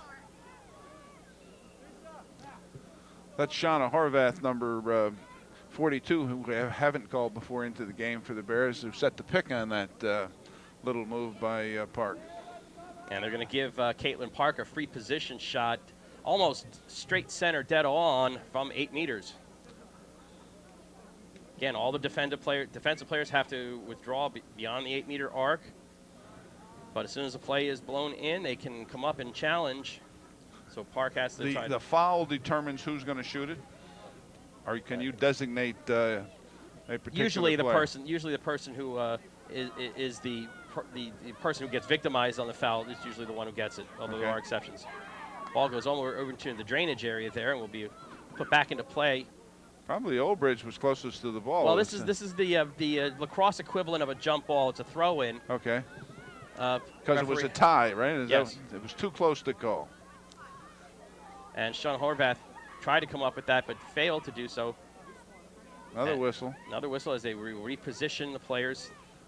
Rachel Cohen, her pass is knocked down by Allie Minion. Picked up by Horvath. As we have wholesale substitutions for the Bears here. Horvath is knocked down. Maybe she's going to get a... No, this is just going to be possession. Possession. Okay. Again, you look at she's out at that second, the second line there, the second part of that circle. Right. Well, now you look at it, you see Caitlin Park has one step in on the far top side. Right, I see that. And that's where they're going. Ball's passed inside, now it's on the ground. So that was a kind of a one-touch. Yeah, and they tried to scoop it in and shovel it in. It did not work. The ball is outletted by Bonanton. Nice stick movement there. That's Lavallo. Stephanie Lavallo dip dodging her way through Chantel Hagan. And that is going to result in a card. Hagan came across. I think Hagan got a little stick on. That's going yellow to, card. that is going to result in a yellow card for Chantel Hagan. Now that's a caution, and she doesn't leave the game on something like that. No, there are no penalties that affect man up, man down situations here. But Chantel Hagan must be substituted for For what period of time? Oh, Is technically, it's a next dead ball, but Next dead ball. But they. Matter of fact, I remember that watching Princeton play in the finals. That the dead ball situation, the next dead ball. So she stays right by the scorer's table, and they can get her into the game here on the next dead ball, if the coach elects to go that way. Yes. Lavallo, 23, will have some open space as she comes right on in, trying to change directions. Shot and a score. Lavallo with her second goal of the game brings Old Bridge back to 8-7. Now 1 goal down. I don't know how much time we lost there with that injury and that couple of times after goals, but we're about in the 23rd minute, which should be about 2 minutes left, but with the stoppage of play, probably we got 5 or 6 minutes remaining here with it 8-7 in favor of the Bears. Back to the different kind of draw. That was Lauren Clark who took the draw there. To Marcali to Caitlin Park on her left hand. Caitlin Park coming right in, and a knocked down by Bonanton. Nice play. And Bonanton might have taken that one on the knee or something. She winced a little bit. And she went down on one knee. You're right. Bears in control. Horvath looking for that alley-oop pass in front, guarded closely there by Heather Connor for the Old Bridge Knights as Horvath loses possession. Picks it back up again. Loses it again. Battle for it on the ground. Won this time by Kristen Marcali. Marcali to Jennifer Chen. Chen to Liz Lynn. The back official called that one. Gives possession as Rachel Cohen came up and bumped. Liz Lynn will have it.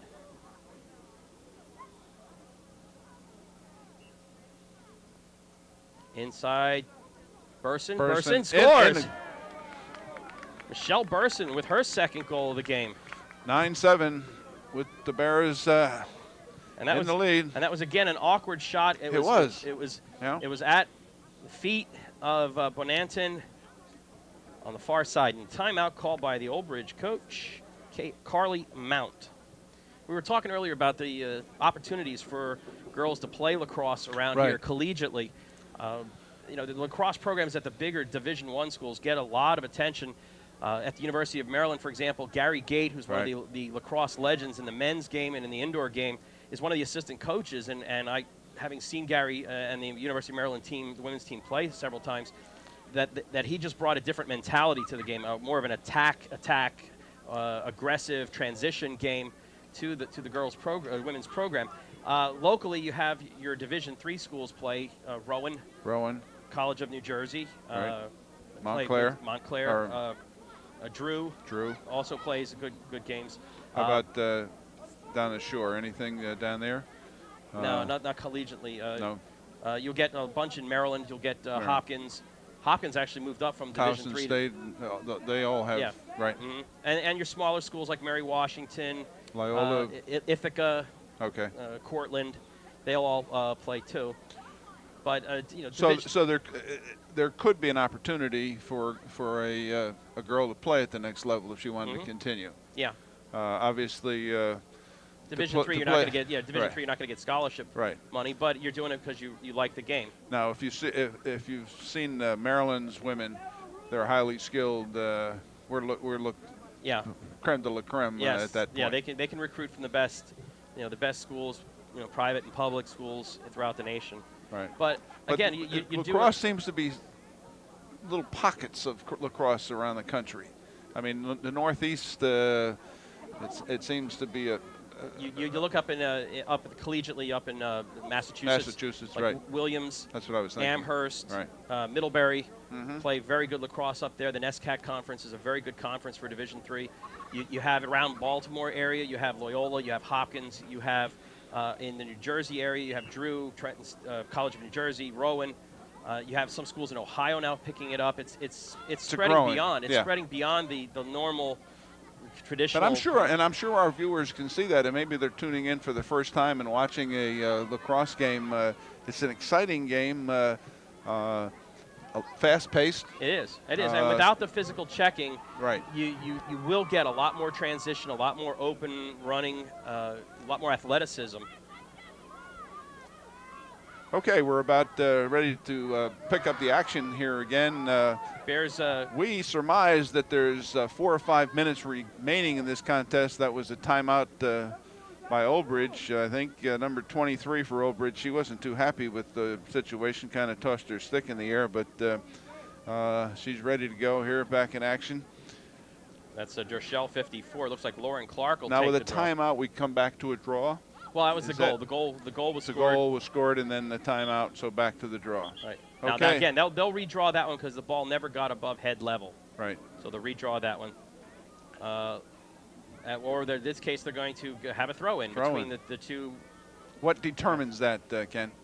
That's the referee's discretion. Okay. And Lauren Clark comes up with it cleanly for the Bears. Oh, look, she's getting ahead to Park. Park's going to come in on her left. And again, that high shot. The high shot. They're not going to count that goal. No, that was that play was after blown the whistle. After the whistle and the collision there. Again, Park trying to put it up high. Now the goalie tossed that ball out there about 45 yards. But did not do it with precision. So it's a difficult science to master. I mean, is she trying to throw it to somebody, or is she just? Oh no, she's trying to throw it. I mean, to somebody, or just trying to get it up the field. No, she's trying to throw it to somebody. It's not like heave ho and just right. try to waste the clock or get rid of the ball. Which you might do if you were on a. I mean, if the time is running down. If you were ahead or something, you might toss one around and let them go find it. Okay. Kristen Donatiello passing on the far wing to Shannon Frew. Picked up by the Bears. I can't see the number over there, Ken. I think that's. It looks like Allie Minion into the game. Bears have a lot of new numbers out there that we haven't seen, so coach is getting everybody in an opportunity to play tonight. Knocked down, nice check by Park, who went right after the stick. Stick was exposed there, and she went right at it. But so it's against her. Oh, okay. It was against her on bumping off a player. Nardella ahead again to Shannon Frew. Frew's got nobody space. out of there. And just bloops it right over top of Pernick's stick. Shannon Frew. We're at 9-8 here. Seesaw, back and forth. Nobody stepped up to check her when she was coming through there. And that left, that left Pernick there out to dry.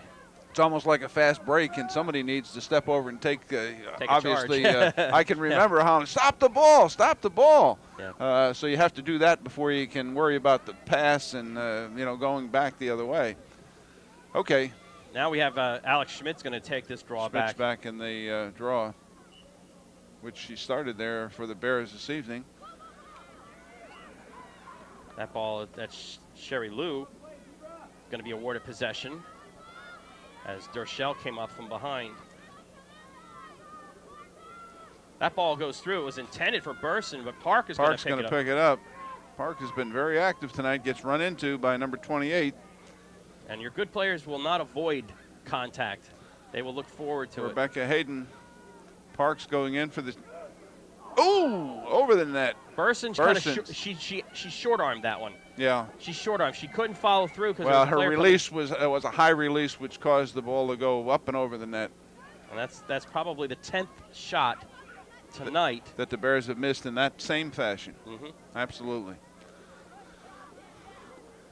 And we just remind our viewers that Coach Saroka said, get it down. Yeah. Get it down at those feet. It's harder to stop. Okay, behind the net now. Horvath. Is that Horvath? That's Marcali to Lauren Clark. Okay. Clark's going to try to control outside 12. Dumps it inside to Minion. Back in front. Shot. Tapped. No. That was the off to the goal. That was Schmidt picking it up. And a push from behind against the Bears will award possession. And remember, we're getting down towards the end here with the Bears 9-8. And in case you're wondering, Chantel Hagan has returned on the defensive line. All right. Allie Minion cutting off traffic there. Gets picked off by number 23. Picked up by Clark, I think, trying to. That's Dewdra battling her own player, battling Lauren Clark for it. Whistle on a play. Looks like it's going to be Old Bridge ball. Bears need to play some tough defense here. Shannon Frew on the outside. Schmidt's going to come back to check her. Now we're limited to how many can go inside that box. Schmidt comes back out, so we have 1, 2, 3. I don't see. The Bears got an extra defender, don't they? Well, it looks like they're dropping 8 in the defensive zone. Oh, the referee's not paying that. Nice block there by Lynn. Liz Lynn, who was going to sing the national anthem tonight before Mike Spadafino arrived. And we have a call and a penalty, a change of possession here. Oh. Can't hear, we can't, obviously can't hear down there what's going on. I missed it. I don't feel so bad that you missed it also. Yeah, okay. I just saw I saw the referee with the flag out and did not know what particular foul was being called. Number 32 with the ball. He's doing a lot of pointing, sending the Bears back. Maybe he did. Maybe that's what it was. Detect that there were 8. Yeah, you see Mark Callie came back in. And we had an extra defender. Frew tried to come in and she's going to get hacked, and she's going to get a shot here. Free position shot. Pernick's got to come up big now. 9-8, Bears up. Dwindling moments of the second half. Frew cradling, puts a bounce shot, and it's knocked down by Pernick. She went down to the ground as Kenny had indicated before. Bears need to get this ball down the other end of the field. Old Bridge setting up, doing their runs. They're right up. They're attacking from the top of the cage. Right. Now there's a delay penalty call coming. One of the Bears defenders cheated inside 8 meters. Pernick makes a stop. Pernick knocks it away, gets another one. As long as Old Bridge has possession, the flag. Well, they got the shot on goal, so the flag goes away. Bears need to get possession here and get it down the other end. Be nice if we knew how much time was exactly how much time was left. Not much. The shot to score, that was off hip. Donatello, I think, was Stephanie Lavallo. Lavallo with her 3rd goal of the game. Ties it up at 9. Came right around and came off hip on the far side. Pernick could not twist around. Nobody seemed to check her as she came across the middle there. And she was the one who quite upset about the last Bears goal. So she's lighting a fire under her own team. What a nice job. Old Bridge has fought back here, 9-9, with very little time remaining.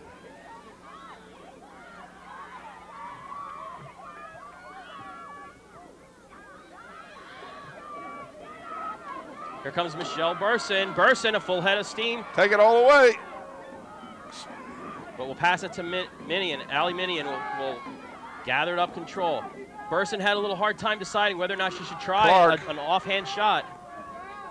Clark back to Burson, ball on the ground. Fighting for it. And they're going to call Burson for an obstruction. She kind of positioned her body in front of it to kind of block off the thought defender. That was a good move.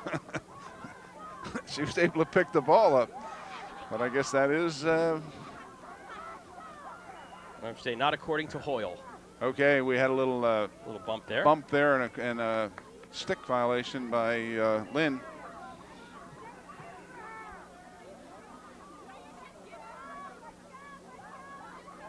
Ball knocked down the stick. No overtime, right, Ken? That depends. I'm not sure about regular season games whether or not there is overtime. There usually is not. Some provision for overtime, but I'm not sure of the exact rules for this conference. Each conference sets their own policy.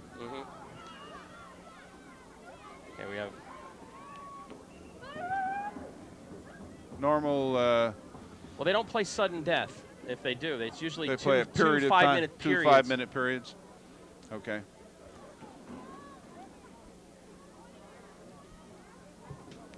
Okay, Shannon Frew with the ball again. Knocked out of her stick, ball's on the ground. Rochelle will pick it up, 54 for Old Bridge. She gets bumped. Not a major offense there, but still a stick check to Alex the head. Schmidt, I think. Bears need to get this ball. Inside, that was attempted for Stephanie Montalto. She bumps Dudra. Dudra will have possession for the Bears. Jill Dudra running through traffic will fire it downfield in the general direction of, and Caitlin Park tried to cut it up short. Lauren Clark trying to battle for it. And smart play there by the defender, Heather Connor, just to put it back into the cage. The goalie trying to get it upfield here. Picked off. Again, a bad choice of play. Lose possession for out of bounds. Knights. Well, not out of bounds because there are no boundaries, but in a safe area back into the play. And as you see Scott Passage out walking there, he's the timer on the field. He's going. So there's not much time remaining. Not much time remaining. They Caitlin want Park Take it to the goal. loses possession of it. Possession. It's on the ground. Goalie picks it up. And a little bump there by Schmidt. She'll have to stay behind. Bonanton, her pass is on the ground. Possession here is critical.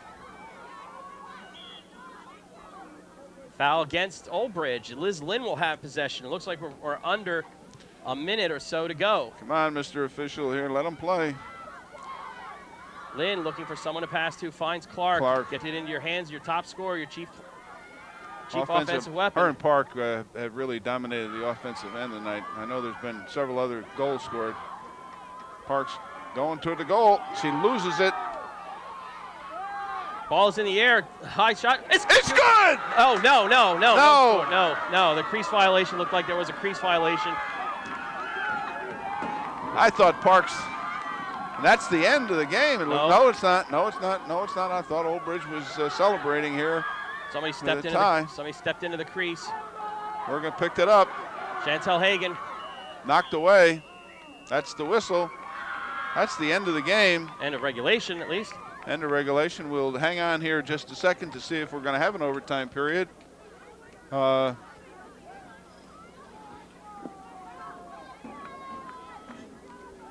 don't know. Players are standing around. We're trying to pick up if there's going to be an overtime period. This would be a first for me, an overtime game. What does it look like? Doesn't look like the officials are leaving very quickly. By our count, Lauren Clark with 2, Caitlin Park with 2, Alex Schmidt with 2, Michelle Burson with 2, and Jillian Nagy with 1. The 9 goals for the Bears. 9 goals for the Old Bridge Knights. Stephanie Lavallo with 3, Donatello with 1, Stephanie Minalto with 1, Tara Nardello with 1, Lisa Alvino with 1, Laura Dershell and Shannon Frew, each with 1.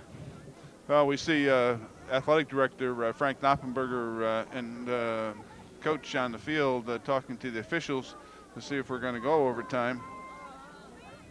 Sudden death. Sudden victory. Okay. Sudden victory. Possession is critical. That's a better way to put it, isn't it? Yeah, sudden victory. Or the golden goal, what they call it. I guess in World Cup they call it. All right. So we're going to continue this contest. We're tied at the end of regulation. You're not going anywhere. You're not going anywhere. I'm not going anywhere. Maybe tomorrow morning I might hit a golf ball or two, but right now we're not going anywhere. We're enjoying the girls lacrosse game here at J. Doyle Field at East Brunswick High School. I would assume the girls are going to get a couple of minutes before we go into the sudden victory period. I wouldn't be surprised if Coach Kolarczyk put her varsity shock troops out there, her best lineup possible with the veteran experienced players. Well, quite a contrast. You have Calm on the East Brunswick side, and well, Old Bridge is excited because they were down by 2 or 3 goals. I know it was 9-6. I believe the Bears were up with exactly how much time we don't know, but Old Bridge is certainly excited about being tied. You know, it's a funny thing. Everybody likes to beat the Bears. I wonder why that is. Yeah, I don't know. It's just, Well, when you're on top, everybody wants to take a shot. Okay, we're getting set up here for a sudden victory period. I would assume if no one scores in 5 minutes or something, it would be recorded as a tie, I guess. Well, we'll see. recorded as a tie. With, let's see, Allie Minion is the only substitute I see on the offensive side of the ball. You have Nagy, Marcali, Burson, Park, Clark, Alex Schmidt now will take the draw at midfield. Oh, Well, I got tied up there a little bit. and then we're going to have the throw in here.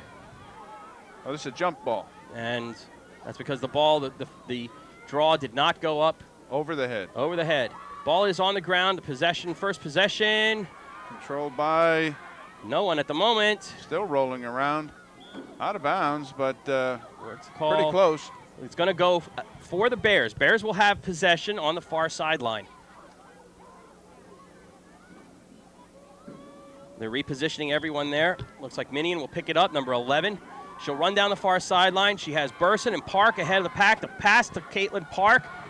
Park's going to try to scoop it up and control it. Bounce around. Again, a hack I there. want to make a correction here, Kenny, when we get a chance. The athletic director, Mr. Knoppenberger, just informed us that we're going to play a 6-minute period. If it's still tied, we'll have a second 6-minute period. And if not, we'll go sudden victory. All right. So we're in for at least another 6. Burson to Marcali. 2 6-minute periods and then a sudden victory, I guess. So we're going to be here for a while. This is the Central Jersey League rules we were just informed. Thank you Okay. for that.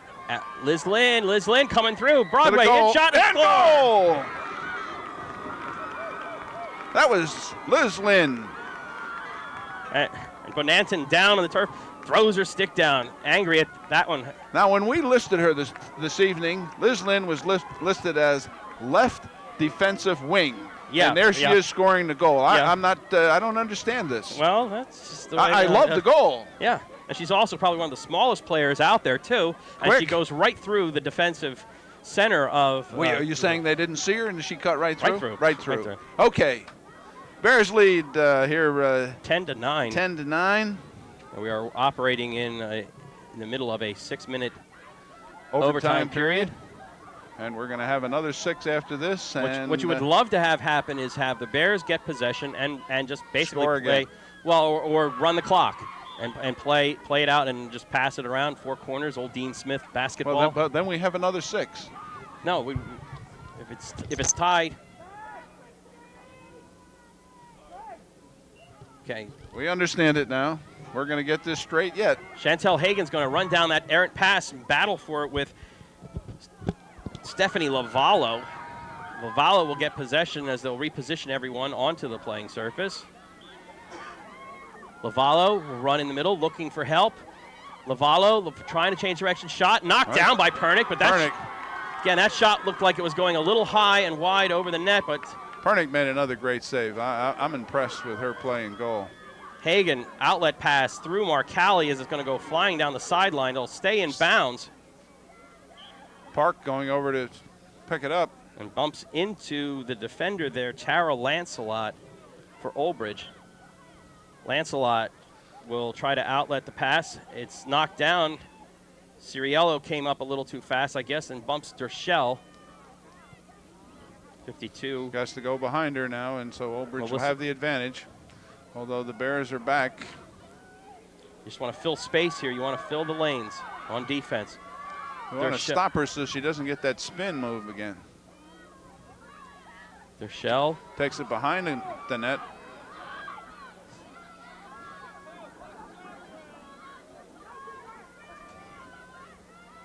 Waiting patiently as the bombing run cuts through. She'll dump it on the side, looking for a different angle of attack here. Takes it herself. In for goal. And that's number 7.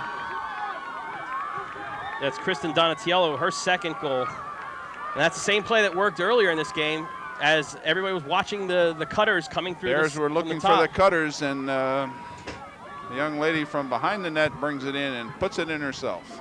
We're tied up here at 10-10. Donatiello with her second goal.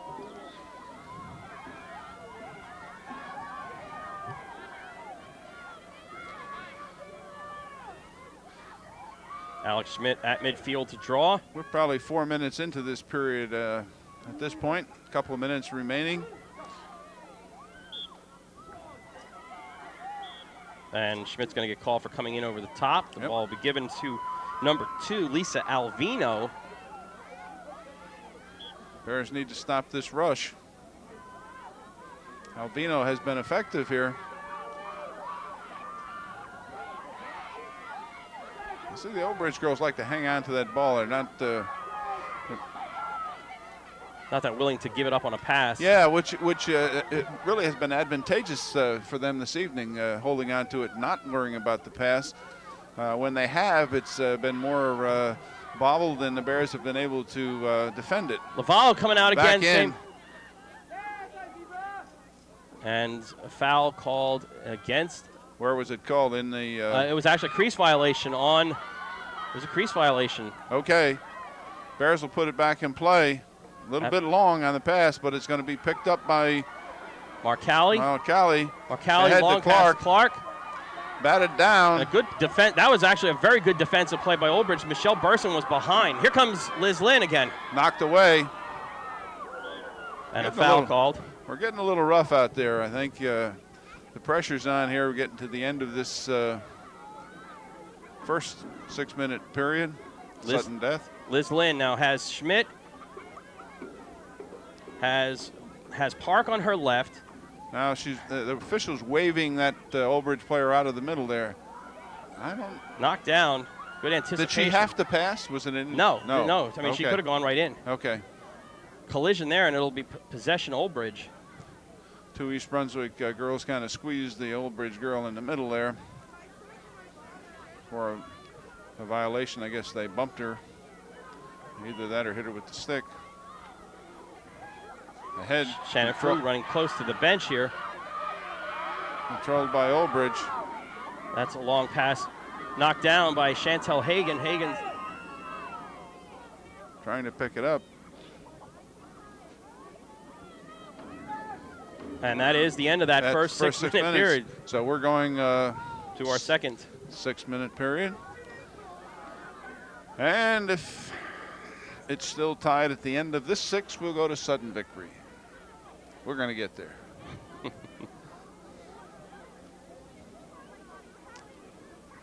This is exciting. I mean, if you're learning the finer points of lacrosse here from our expert, Mr. Ken Saroka, you ought to come out and see the Bears compete. It's exciting.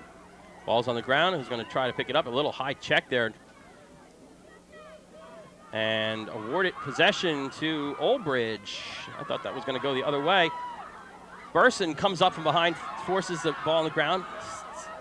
But still in control for Old Bridge is Claire Lee. Picked up by Lynn, I think, for the trying to control it. And they're going to give possession to Liz Lynn. As Alvino came up and bumped off Lynn off the play. No, wait a minute. It's going the other way. I thought Lynn had possession of the ball and was bumped, but let's see. No, we got Alvino.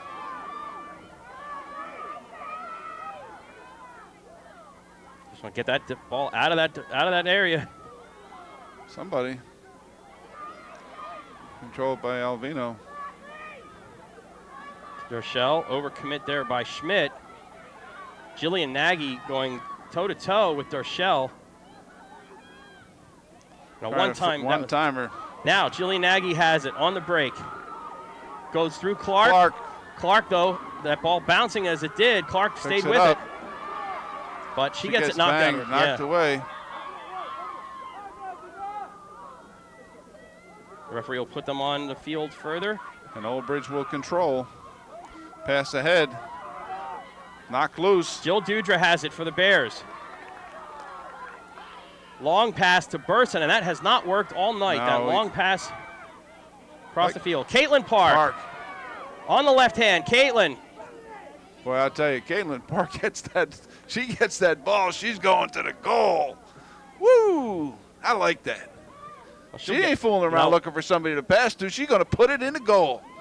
Well, that's what you need. You need people to step up like this in overtime. Now, And you see the Old Bridge player kind of come up and got in front of her. She just knocked her over. Yep, and she'll get a free position shot for that shooting space violation. Okay, we'll see if the Bears can take the lead here. And Caitlin's been going high all night. Let's see if she can put a bounce shot or one off hip. All right, Coach Saroka said low at the feet. Remember that. That's which she did, and she scores! You called it. All right. For Caitlin, that's her third goal. She has the hat trick tonight. As 3 goals for Caitlin Park. Bears puts the now Bears go, up. Well, we're 11-10. Yep. 11-10. Now if I only had the lottery numbers for Friday. Yeah. I'd like a little piece of that Friday stuff myself. We're 2:30 into the second 6-minute period, and we have And now you look at this draw. yeah. Every player is Is up on within the 10 circle. yards of that circle. They're all up on the circle. And Again, that draw did not go that was over the head, okay. so they're going to have another throw in. From here, we got a better view than the officials. Oh, we're up high. See, they can't see them so well. Okay, we're gonna go. Oh, we're gonna have a toss. Alex Schmidt battling. Ball's on the ground, and we have, again, Schmidt going to get called for chopping at Dershell's stick or Fru's stick. That's Shannon Fru, number 32. We're gonna work on those jump balls. Oh, they should throw them up a little higher, make the players go for them. Yeah. Liz Lynn comes up and checks. Fru bounces off nicely. Oh. Jillian Nagy comes up and checks, and again, Fru bounces off, but the ball also comes out, so they're going to give her possession. Michelle Burson, 38, got a little piece of that, I think. See, she's got to step back. If you have to step back, that means you've been involved with the. All right. Yep, you are the guilty party. You are the guilty party. Lavallo Lavallo. is going to get a double team here, get a triple team. Ball's knocked out of her stick by Nagy, and Coach Kolarsik's reaction is, well, wait a minute now. Once again, no. See, I thought they were going to call that there were only that they had 2, 4. No, we got set. All right, there must have been just a foul call, a regular foul call inside, because Lavallo's going to tee it up from 8 meters. Shot and a save right in the basket. Oh, knocked away. Yeah, Now you cannot knock the ball away from the goalie. Not while she's in the crease. Not while she's in the crease. Okay, and she was in the crease. Outlet pass to Chantel Hagan. Hagan's going to fling it downfield again. This ball is going to bounce for 40 yards. And it's going to go out of. Oh, she's got it. Marcali had it. Marcali, 38. Excuse me, 39. That's Cohen. Rachel Cohen. They are not letting him go off that field tonight. I can see why, because that area is going downhill. It goes down quick. There's drainage along there. 2-on-1 defense against Cohen, and she just lobs a little pass nonchalantly. Oh, we're going to have another jump ball, I think.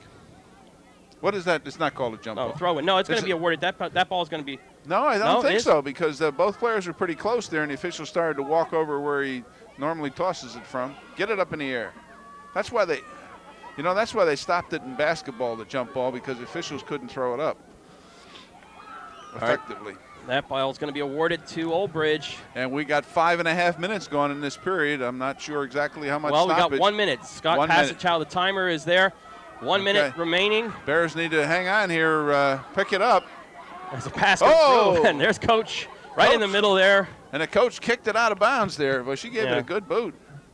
And that's kind of a helpless feeling. Well, it was a small ball, and well, it's not the small ball. It's 5 players coming right at you. Ball's going to be awarded to Dershell for Old Bridge. We're going to try to force her out of the way. Jillian Nagy staying right with her. Chops at it, misses twice. They're going to. But possession. Who's got the possession? Now, did he call it on the contact with the stick? No, I think he gave it to Jillian Nagy for coming up with the ball, knocking it out, and then being the closest to it. Just throw it down the other end of the field, that's all. Well, you got an open space. You got somebody with an open space there. You try to get the two and let them run it. Let Caitlin run it. Out of bounds. Whistle draw. Stop play. Again, we're beyond the 6 within that 1 minute, though. 11-10. Because we had a couple of timeouts. 11-10. Here comes Caitlin Park looking for the clincher. She's go to the goal. Oh, the post. Marcali hit the post. And that's That's tied. it.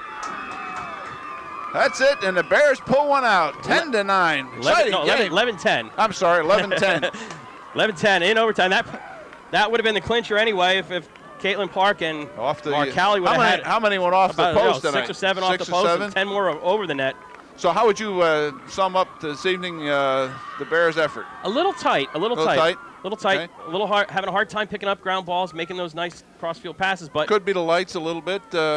Could be. Playing on a big stage here in the stadium. Mm-hmm.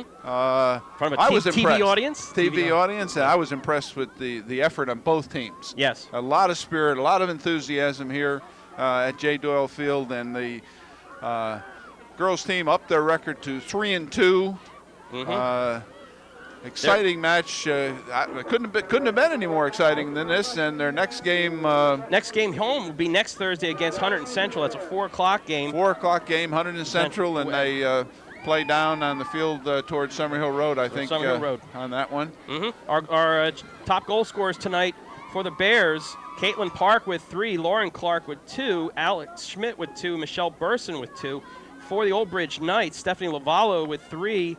And Christina Donatiello with 2, as the team shake hands at midfield. A good sign of good sportsmanship here. Always welcome between student athletes. Okay, and we're going to be back here.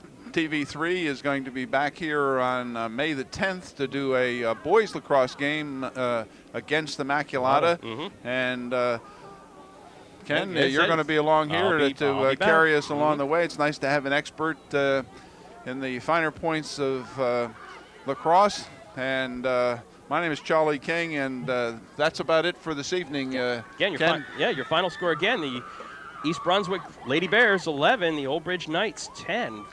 Okay,